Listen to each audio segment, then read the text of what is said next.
Welcome back. This time we're talking about a series of unfortunate events. Season 2 as a whole, this time with full spoilers. So if you haven't seen the episodes yet, I recommend you stop this video now, go binge through the season, and then come back and hear my thoughts and then add your own down below. Season 2 did a phenomenal job adapting books 5 through 9 of Lemony Snicket's 13-book series about the Baudelaire orphans. For the most part, they kept quite true to the original source material, but like with Season 1, they did expand a lot of the adult characters that we only get minor glimpses of in the books. This served the dual purpose of padding each storyline so it could be a full hour and a half when you add the two episodes together, but also giving some more depth to the storytelling.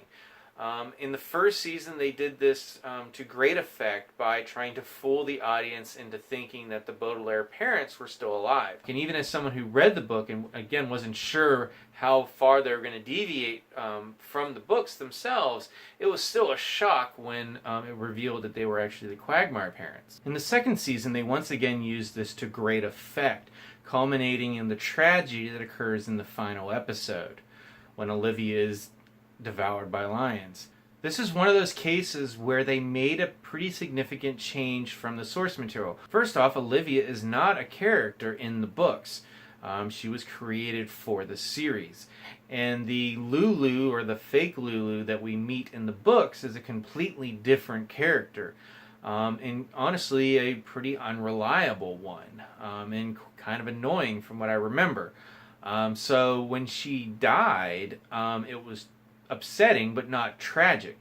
In this case, in the series, we have a character that we've come to grow quite fond of, and is actually one of the more competent people that the Baudelaires have come across during their misadventures.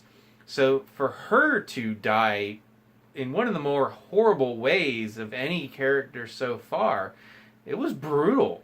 I mean, it was like, holy crap.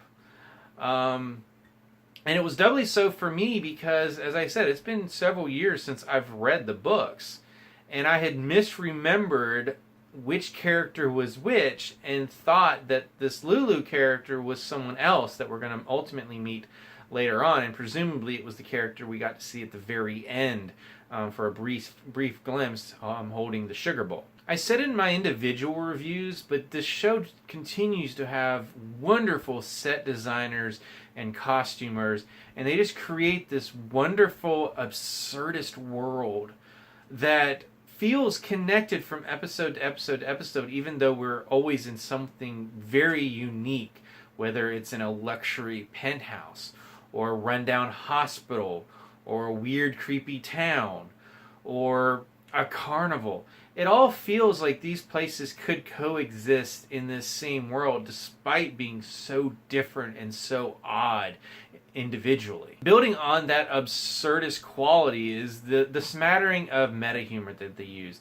They don't use it too often where it distracts from the story and continuously reminds us that we're watching a fictional story. But it does provide some quality humor, like in the first episode of the season when the Baudelaires reflect on how it feels like they've been sitting on that bench for months and how Sonny now looks less like a baby and more like a toddler. And then there's a line, I think it was the vice principal in that same episode, talking about how he would, instead of reading, he would prefer to watch streaming television. And then Count Olaf has a couple things. There's one little where he kind of glances at the camera. There are moments like that, but they never overstay their welcome, and they're never too much in any particular episode to become distracting. Another thing I really liked about this season, it was something I liked about the books, is essentially through the Vile Village, we have a pretty reliable pattern in which our heroes are given to a guardian who is either moderately to pretty much no help. And Count Olaf shows up. No one believes the children when they say he is Count Olaf. Shenanigans happen, and it basically ends poorly for the children, and they're shuffled off to the next guardian. I said in my individual review of the Vile Village, that was really where it was starting to feel, for me at least, where like the pattern was like, okay, this is getting a little repetitive. Sooner or later someone's going to believe them, right? And that is where the pattern is essentially cut off. Now, starting with the ersatz elevator, we do have the additional thread of the Baudelaires trying to find the kidnapped Quagmire triplets. And that adds a little extra element along with the additional adult elements that I've already mentioned that are added into the series that weren't in the books. But it's really with the ending of the Vile Village going into the hostile hospital where the pattern is broken. The Baudelaires are not shuffled off to another guardian. They are now wanted for murder. And whatever little safety net that was provided by these guardians is now gone. They're on their own. And that's one of the reasons why the Vile Hospital is one of the darkest episodes, or at least the most menacing episodes in the form of Count Olaf. Even though Esme kind of takes the lead in that episode, Olaf really feels even more menacing than usual because there really is no one backing up the children. There's no one they can run to at least not believe them. They are wanted for murder.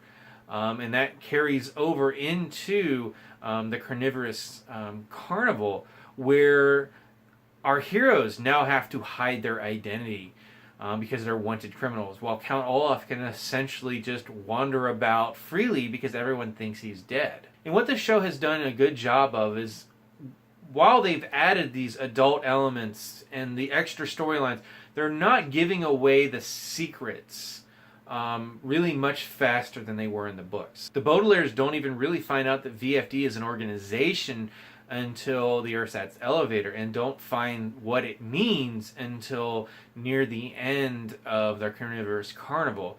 So they've done a good job of adding these elements, but keeping them mysterious while it's not feeling like they're being purposely coy. And when they are being coy, they kind of make a joke about it. So it's more palatable than just like, oh, you're just purposely trying to keep these secrets away from us.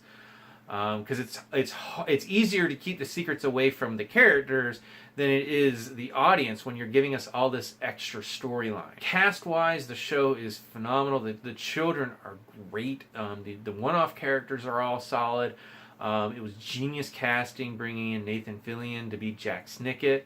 That just worked off so well. Like I said, Olivia was a character that just doesn't exist in the books and has this arc and just so tragic in the end. And then ultimately the season ends on a literal cliffhanger as Count Olaf races away with Sunny and our heroes are plummeting towards a cliff. The next several books I really have very little specific recollections of. I remember the last book best of all, and maybe that's just because it was the last one I read or because it was so memorable. So I'm eagerly looking forward to season 3. I'm hoping we don't have to wait too terribly long. It'll be interesting to see Sunny having another growth spurt, and if they wait too long, both Violet and Klaus are going to have growth spurts of their own. But overall, they've done a great job of pushing out this show in a pretty speedy fashion, so the young actors don't grow too much, but keeping the quality up. This was a phenomenal season and a wonderful adaptation, and proof that you can take the source material, stay really true to it, both from a storytelling aspect as well as a thematic aspect, while still playing with it a little bit, adding some things here or there that don't detract. For the most part, we could assume, with the exception of the addition of Olivia, who replaces a book character, and as I've said multiple times, that actually improved the material. But here, for the most part, what's happening with the adults, if you've read the books, these events were presumably all happening, we just didn't get to see it. And that's, if you're going to add to a material when you switch mediums from a book to a series, that's the way to go about it. And it works out that none of the books are overly long, and the fact that they're devoting 2 episodes to each book, and they don't have to conform to a set runtime, so they can fit in some commercials and fit into an hour block of television. That some could be a few minutes longer, some could be a few minutes shorter. And with only a few exceptions, the only time I could really feel like there was some additional padding was in the Ursat's elevator, and around the middle act when everyone's at the restaurants and we get the musical number from Neil Patrick Harris as Count Olaf. That was one of the very few times in the entire season where it really felt like, okay, we're kind of padding things a little bit. But it also could just be that you've got Neil Patrick Harris, you might as well give him a couple musical numbers when he's playing an actor. I mean, it fit, but like I said, that was one of the very few times it felt like there might have been a little bit of padding going on. But overall, I found this season incredibly enjoyable, and I only wish we could have season 3 right away so we could see the conclusion of this wonderful series. I'm a huge fan of the books. I really want to start reading them again because it has been quite a few years since I've read them. And I think that's probably the best compliment I can give a film or TV adaptation of a book, is that it makes me want to go back and read them in a good way. Not like, oh, I want to forget what I just saw on the screen. I want to go back and read the true material. No, I just want to go back and read these books because I just enjoyed this series so much. So for now, I'm going to turn things over to you. If you've seen the second season of Netflix's A Series of Unfortunate Events, and I hope you did because I've essentially spoiled everything for you if you have not, what did you think about it? What was your favorite book of this 5-book arc? I think mine might be The Hostile Hospital because that's where the books really change and the pattern is broken and we go on. But The Carnivorous Carnival is solid as well. As always, you can subscribe to my channel, check out some other TV and movie reviews, and until next time, stay away from lion pits. Please, it will not end well.